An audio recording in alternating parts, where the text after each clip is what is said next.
لا مش ضروري تاخد كورس مصطلحات طبيه، ده انا هقول لكم مصيبه حصلت بس استنوا عليا.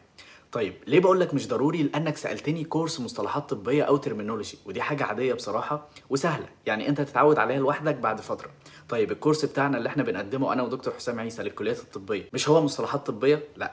طب احنا مسميينه كده ليه؟ عشان يظهر للناس اول ما يدوروا عليه. فانا مقدر ان في بعض الناس هتفتكر ان هو مصطلحات بس، حقهم بصراحه، والحمد لله ردود فعل الناس الكويسه دي اكيد مش على شويه مصطلحات، لان ده اصغر واسهل قسم في الكورس، قسم عباره عن 12 محاضره بس تقريبا، وهو واحد من الاقسام الخمسه للكورس، وعلى فكره انت ممكن تلاقي له مصادر تانية. فلو حضرتك داخل عشان شويه مصطلحات بس ما تشتركش. ايه باقي اقسام الكورس؟ ركز معايا لاني عارف الشخص اللي بيتفرج دلوقتي هو شخص فاهم ويعرف يقدر المجهود كويس. قسم اللايف سيفنج سكيلز اللي بيعلم حضرتك ازاي تتصرف في المواقف الطارئه. يا فرحتي بواحد جايب امتياز طول سنوات الدراسه، بس لو حد حصل له فقدان وعي او اختناق او نوبه صرع الى اخره ما يعرفش يتصرف صح ويقلع البلطو ويجري. طيب القسم اللي بعده الميديكال بيزكس اللي فيه شرح اساسيات كل المواد حرفيا على حسب كل كليه، طب، صيدله، تمريض، علاج، اسنان، بيطري، علوم طبيه، صحيه تطبيقيه، فاللي هو مجهود كبير حرفيا، بالاضافه لشرح اول 3 محاضرات من كل ماده. ليه؟ طب ما هو كده كده هيتشرحوا في الكليه، بنعلمك فيهم ازاي هتذاكر كل ماده، لان كل ماده محتاجه طريقه مختلفه،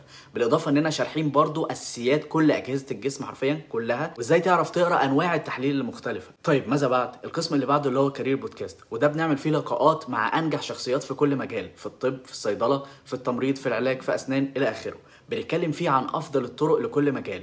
يعني مثلا في الطب هنتكلم عن يو اس ام ال اي، بلاب، ام ار سي اس، وعن الزماله المصريه الى اخره. طيب القسم اللي بعده اللي هو الترمينولوجي او المصطلحات الطبيه، معظم الجامعات، خلي بالك انا بقول معظم، بيدخلوا في شرح المواد على طول حرفيا. احنا بالنسبه لنا في الكورس بنقدر ان في ناس في المشمش، يعني بنبدا من الصفر حرفيا، ومن الحاجات السهله جدا لحد ما نوصل للقمه باذن الله، ونشرح الحاجات الصعبه بفضل الله، لاننا عاملين طرق ربط تخلي الحصه ممتعه، تخليك تشدك اللي انت تكمل. طيب القسم اللي بعده كل ده في الكورس، القسم ده عملته لحل كل المشاكل اللي ممكن تقابلك وازاي تحلها. كل فيديو بيتكلم عن مشكله وحلها، ومصادر المذاكره والامتحانات، وبعلم حضرتك مهاره استرجاع المعلومات بسرعه بدون نسيان. يعني انا بفضل الله لو سالتني في بعض معلومات سنه اولى، يعني حاجه من اكتر من 5 سنين، هرد عليك بفضل الله وهعرف اجاوبك. ده غير ان في متابعه وكويزات شبه يوميه، في 15 دكتور معانا عشان يردوا على الناس باسرع وقت، فاللي هو في مجهود كبير يا جماعه. فانا عايز اللي يدخل معانا يستفيد 100%، وانا منبه على التيم ما تقبلوش حد مش هيستفيد من كل الاقسام. بايوتكنولوجي يا جماعه مش هيستفيدوا من الكورس فما تشتركش، وزراعه برضو مش هيستفيدوا، وعلم نفس برضو لا، ثانويه لا، ما تضيعش وقتك.